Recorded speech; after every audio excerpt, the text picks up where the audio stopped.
Selon les classements, les routes en Bulgarie sont les pires d'Europe. Et pour les jeunes conducteurs ici, apprendre à conduire est une chose, et apprendre à survivre en est une autre.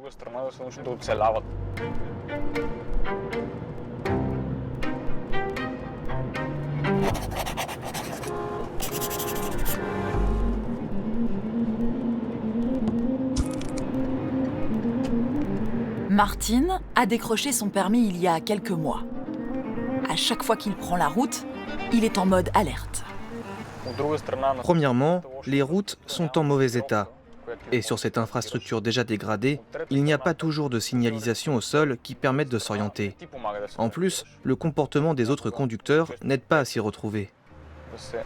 Au final, on a l'impression que tout le monde est contre vous sur la route. D'énormes trous dans la chaussée, des routes pas entretenues depuis plusieurs dizaines d'années. Et des accidents nombreux, souvent fatals. Un tableau qui place la Bulgarie en tête du classement de la mortalité routière dans l'Union européenne, avec 82 morts par million d'habitants en Bulgarie, contre 46 en moyenne dans l'UE. Ces 2 dernières années, près de 50 jeunes de moins de 17 ans sont morts dans des accidents de la route dans ce pays qui compte 6,5 millions d'habitants. Martin, qui passera son bac cette année, a décidé d'agir. Il a conçu une carte interactive qui recense 180 000 accidents de la route survenus ces 4 dernières années. Il nous emmène sur son lieu de travail, une agence de relations publiques, pour nous présenter son projet Tchernapista, Black Track en anglais. Tous ces points rouges, ce sont des accidents. Dès lors que vous matérialisez les accidents sur une carte, ça donne quelque chose de concret, que les gens comprennent. Ils peuvent observer leur ville, leur quartier et voir à quel point le problème est sérieux et qu'ils peuvent être concernés. Martin en est sûr, de nombreux accidents pourraient être évités si l'argent de la sécurité routière n'était pas détourné par les politiques et si la corruption ne s'était pas immiscée dans toutes les sphères de la société. Les gens sont habitués à conduire impunément. Ils pensent que personne ne peut les arrêter pour la simple raison qu'il y a beaucoup de corruption ici. Ils pensent que même s'ils conduisent en excès de vitesse ou qu'ils causent un accident, ils pourront payer après coup et s'en tirer comme ça. Son projet a fait du bruit jusqu'au sommet de l'État. Le ministère de l'Intérieur et l'Agence de sécurité routière s'en sont inspirés et ont publié leur propre carte qui met à jour le nombre d'accidents et les travaux à envisager. Ses collègues sont admiratifs. Quand Martin est placé dans une situation où les choses sont faites comme ça, et puis comme ça, il a tendance à repenser toute la structure pour qu'elle soit plus opérationnelle, plus efficace. C'est vraiment comme ça que son esprit fonctionne.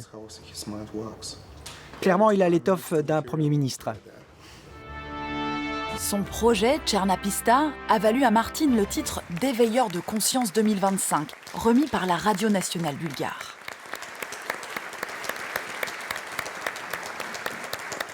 Ce titre existe depuis que je suis au CP. C'est un honneur d'être récompensé aujourd'hui. Depuis, il fait partie des voix qui comptent parmi la Gen Z. Il enchaîne les rendez-vous médias et les conférences publiques.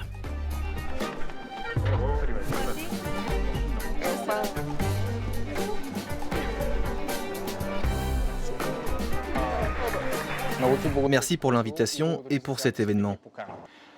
Ces systèmes ne peuvent être réformés par le haut, parce qu'il n'y a pas la volonté de le faire. Corruption, absence de contrôle, système éducatif qui ne forme pas des citoyens capables de contrôler démocratiquement les institutions. C'est un cercle vicieux. Mais nous, les gens de l'intérieur, nous pouvons changer cela. Comment peut-on réformer un système, créer le changement si les plus grands critiques sont précisément ceux qui ne font même pas un geste aussi simple que d'aller voter dans leur école de quartier? Martin et les étudiants présents ce jour-là y croient. La Bulgarie peut être réformée à condition que les jeunes s'engagent.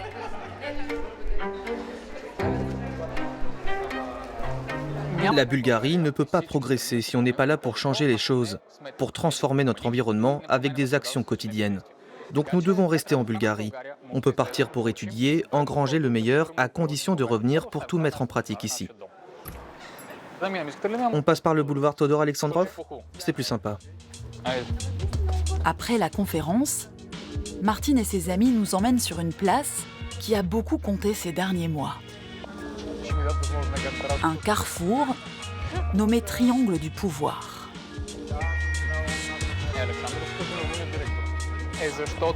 En fait, il y avait tellement de manifestants qui sautaient tous en même temps que les pavés se sont enfoncés. La foule était si grande que le sol n'a pas résisté.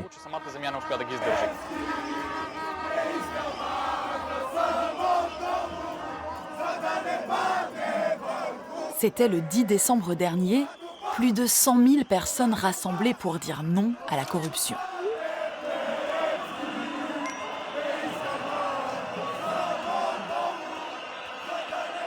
Mon message pendant la manifestation était clair. On ne peut pas se moquer des jeunes, on ne peut pas se moquer des jeunes médecins notamment, qui protestaient déjà depuis 6 mois. L'attitude des responsables politiques était arrogante, vraiment insultante. Je pense que grâce à notre énergie citoyenne, nous les jeunes, on a réussi à montrer aux responsables politiques qu'ils ne pouvaient pas se replier dans leur bulle et se sentir en sécurité. C'était un moment fondateur où les jeunes ont pris conscience de la force de leurs droits civiques.